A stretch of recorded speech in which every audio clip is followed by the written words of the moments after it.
Well, as you know, this is a part of the general BTech course. Yes, sir. The same rules and regulations which will be applicable for other BTech courses will also be applicable here.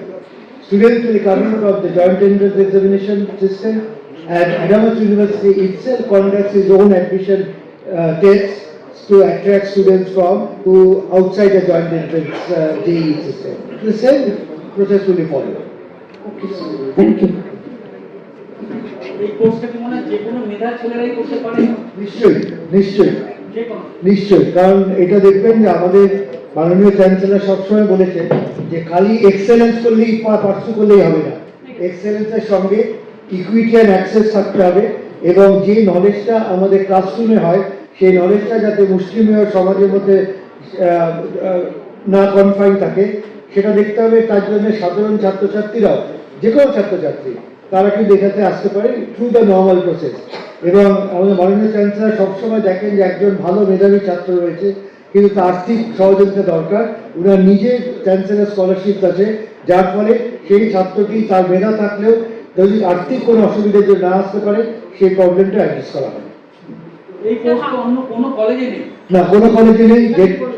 হ্যাঁ, এটা কি করে মাথায় এলো সেটা প্রথমে আমি বলেছিলাম যে এটা আপনি বলুন স্যার। স্যার বলছেন স্যার এটা কনসেপ্ট করেছেন খালি Indian institute of technology Kharagpur, Jadavpur university এবং আমাদের শিবপুর, এই তিনটেতেই আছে।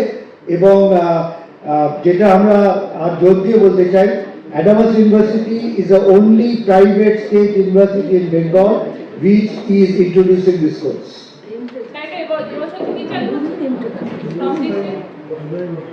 Ma'am, mic here. From this year, this course will be started. 26-27. Yes, from this year. This year. How many seats will be there? How many There seats? are 25 seats. Sir, good evening, sir. প্রশ্ন আছে আমার। কেন্দ্র সরকার VLSI মানে semiconductor মিশনে 65,000 কোটি টাকা বরাদ্দ করেছে, এরকম একটা 65,000 crore। তো আপনার 1.25. এইখানে তার মানে এটা আশা করে যে এই সেক্টরে আগামী দিনে প্রচুর বিনিয়োগ বা কাজের সুযোগ হবে, সেই কারণেই সেই মাথায় রেখে কি আপনারা এই কোর্সটা চালু করার কথা ভাবলেন, যে কাজের সুযোগটা মানে কোম্পানিগুলো? আপনারা একটা সুরঞ্জন স্যার বলছিলেন যে এর আগে উনি চেষ্টা করেছেন কিন্তু কোনো মানে ক্যাম্পাস টু কর্পোরেট ব্রিজিংটা হচ্ছিল না, তো এখন সেটা হয়েছে বলছেন। তো কি ধরনের কোম্পানি আপনাদের সঙ্গে আছে? যেটা আমি প্রথমে বলতে চাইছি সেটা হচ্ছে যে আমাদের এই কোর্সটা চালু হয়েছে definitely in the context of the government of ইন্ডিয়ার recent policy to promote knowledge about semiconductor and develop VSLI design. কিন্তু আগে যেটা ছিল, যেটা অভাব ছিল, সেটা হচ্ছে proper university industry connect programme. আমি একটা সাধারণ উদাহরণ দিচ্ছি। আমি যখন যাদবপুর বিশ্ববিদ্যালয়ে ছিলাম তখন কোভিডের সময় 2019, এবং আপনারা জানেন যদি you look back to history, all major inventions in history came either in the context of natural disasters or man-made disasters. কারণ এবং সেই সময় আমাদের যাদবপুর বিশ্ববিদ্যালয়ে ছাত্ররা এবং শিক্ষকরা মিলে দুটো ভালো জিনিস করেছিলেন, ডেভেলপ করেছিলেন। একটা হচ্ছে যে লো কস্ট ভেন্টিলেটর ডিজাইন, আরেকটা হচ্ছে এমন একটা মেশিন ডিজাইন করেছিলেন যার মাধ্যমে পুলিশরা দেখতে পারে একটা বড় ক্রাউড থাকলে সেখানে মানুষরা মাস্ক পরে আছে কিনা। এবং সেই দুটো ডিজাইন একটা ইন্টারন্যাশনাল হ্যাকাথনে প্রাইজ পেয়েছিল। সেইটা পাওয়ার পরে আমি প্রত্যেকটা চেম্বার অফ কমার্সকে লিখেছিলাম। তখনও কিন্তু ভারত সরকারের এই যে নতুন পেটেন্ট সাপোর্ট করার জন্য স্কিম ছিল না, পেটেন্টিং করতে হলে টাকা লাগতো। এবং আপনারা জানেন যে সরকারি বিশ্ববিদ্যালয়ে অনেক সময় আর্থিক এই ডিফিকাল্টিটা থাকে। আমি প্রত্যেকটা চেম্বার অফ কমার্স কলকাতায় লিখেছিলাম। আমি নিজে অনেকগুলো চেম্বার অফ কমার্সের education sub committee member. Unfortunately, we did not receive any single response from the chambers of commerce for financial help for transforming that design into patenting. কারণ সেই সময় আমি বলছি ভারত সরকারের সেই পেটেন্ট করার জন্য যে সাহায্য সেটা ছিল না। তার ফলে কি হলো, আমি একটা আমেরিকান ইউনিভার্সিটি থেকে প্রেসিডেন্টের কাছ থেকে রিকোয়েস্ট পেলাম যে তোমরা আমাকে ওই দুটো ডিজাইন আমাকে দিয়ে দাও, বিক্রি করে দাও, আমরা তাহলে তোমাদের টাকা দেবো। And we accepted the request of the American universities. As a result কি হলো, এটা আমার দেশে পেটেন্ট হতে পারতো, সেটা অন্য দেশে চলে গেল। কিন্তু এখন ভারত সরকার পেটেন্টিং করার জন্য অনেক সুযোগ সুবিধা দিচ্ছেন, অনেক আর্থিক অনুদান দিচ্ছেন এবং পশ্চিমবঙ্গ সরকার এখন নতুন করে একটা উদ্যোগ নিয়েছে। কাজে আমরা যেটা দেখছি যে এই কোর্স থেকে যারা বেরোবে তারা একদিকে একটা নলেজ পুল করার চেষ্টা, নলেজ পুল যে দরকার বিএসএনএল এর জন্য সেটা তাতে একটা অংশ হতে পারবে। আর দ্বিতীয়ত যে ইন্ডাস্ট্রির সঙ্গে ইউনিভার্সিটি কানেক্টেড থ্রু স্টার্ট আপস, through other measures, to make in India measures, যেটা গভর্নমেন্টের অনুদান আসবে সেটার সাহায্য তারা কিন্তু একটা বড় অংশীদার হতে পারবে। সেই ক্ষেত্রে অ্যাডামাস ইউনিভার্সিটি আমাদের মাননীয় আচার্য যেভাবে ড্রিম করেছেন, will become a part of transforming not only Bengal but also India. Ma'am, just to add on to Vice Chancellor sir, you asked about industry connect, right?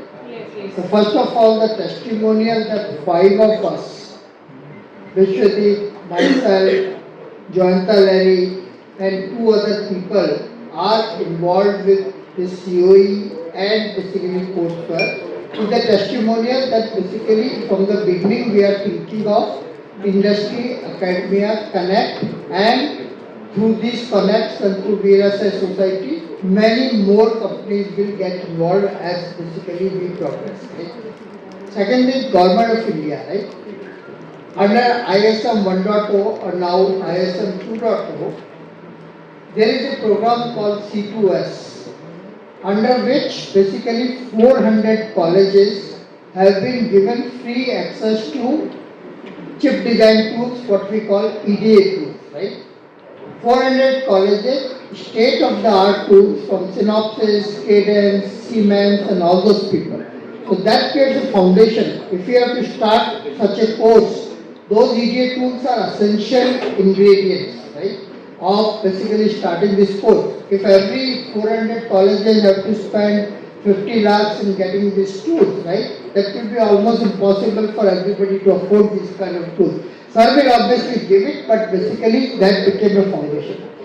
Third thing, I just want all of you to note that basically a typically good VLSI design engineer, the starting package is at least 3 times on average compared to the IT job, right?